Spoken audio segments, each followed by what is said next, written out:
Celui que l'on appelle Victor Brami.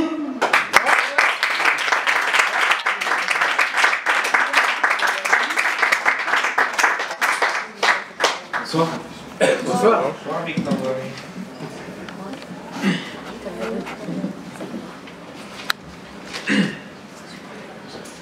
Monsieur, parmi les fous, pensait que la vie ne valait pas le coup. Il pensait que les hommes, apôtres du mal, forniquaient pour la forme avant le supplice de Tantale. Monsieur sans amis se réfugiait dans ses livres, s'inventant des envies lui permettant de survivre.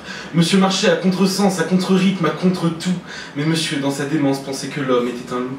Monsieur savait trop bien et savait si peu à la fois, avait des rêves bien que lointains, cachés dans un seul de soi. La vie l'avait bien trop déçu et de déception en dégoût, voir des enfants se tirer dessus et des hommes tués pour des sous. Monsieur n'aimait pas la politique, il disait ce ne sont que des mots, il n'y a pas plus comique qu'un discours de Sarko. Cette institution planétaire sert à nous cacher le vrai, à nous tuer ou nous distraire, tout dépendait où l'on vivait. Ultra-violence à notre époque, épopée d'un siècle en déraison. C'est mécanique quand vient le choc, on veut du sang et de l'action. Pour Monsieur X, c'était rideau, on s'incline et on salue. Demain il fera beau, peut-être que demain il sera plus. Monsieur n'aimait pas les beaux gosses machos sans intérêt, qui roulent des mécaniques et des galoches sans sommet, qui pensent les femmes soumises et putes, et quand ils s'aperçoivent du contraire, leur glisse à l'oreille, suce-moi et chute, ne va pas le dire à ton père. Monsieur n'aimait pas l'autorité, recevoir des ordres des grands, qui par égo se permettaient d'être hautains et méprisants. Ceux qui gourmettent au poignet, te regardent avec dédain, te font ramener leur café sous prétexte d'un bac +1.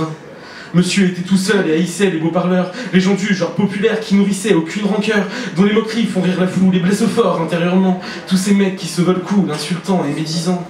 Monsieur aimait la religion, mais n'aimait pas les religieux, les extrémistes ont des raisons, quand les avions passent aux aveux, quand Israël bourre une terre, quand les croisés massacrent le monde, quand ayatollahs veulent la guerre, quand la croyance devient immonde. Ultra-violence à notre époque, épopée d'un siècle en déraison. C'est mécanique quand vient le choc, on veut du sang et de l'action. Pour Monsieur X, c'était rideau, on s'incline et on salue. Demain il fera beau, peut-être que demain il sera plus. Monsieur voulait mourir tout seul, personne pouvait l'aider. Se définissait gauche et veule comme un oiseau du passé. Monsieur sans envie et pour seule ambition de mourir. Monsieur poussait un crime et les voisins voulaient dormir. Monsieur perfectionniste ne voulait pas rater sa sortie, comme le solo du guitariste, le dernier mouvement de Vivaldi. Quand les violons volent en éclats et les volcans s'émeuvent en cœur, comme la mort du dernier roi déchiré par mille pleurs. Monsieur ne voulait plus, ne voulait pas faire cet effort. Ridicule fut sa venue, mais bien splendide sera sa mort. Les yeux fixés vers l'inconnu pour faire l'offrande de son corps. Monsieur voulait être révolution sans être fort. Monsieur, de toute façon, n'avait pas eu la vie de rêve, a grandi dans un pavillon, une cuillère en or sur les lèvres. Il développait son intellect et n'avait besoin de travailler, plein de pensées dans la tête, mais contraire à s'aligner. Ultra-violence à notre époque, épopée d'un siècle en déraison. C'est mécanique quand vient le choc, on veut du sang et de l'action.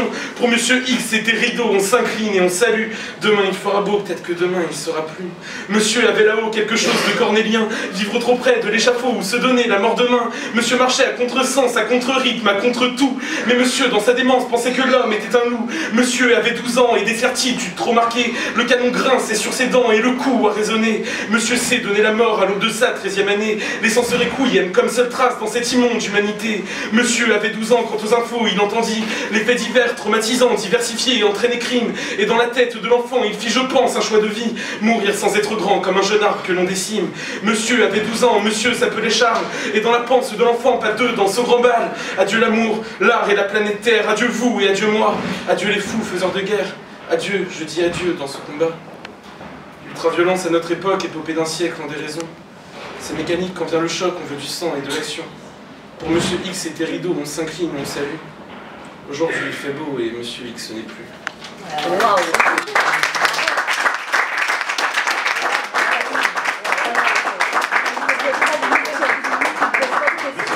Bon, monsieur, s'il vous plaît. Voilà. On va la refaire un peu plus. Je crois qu'il a...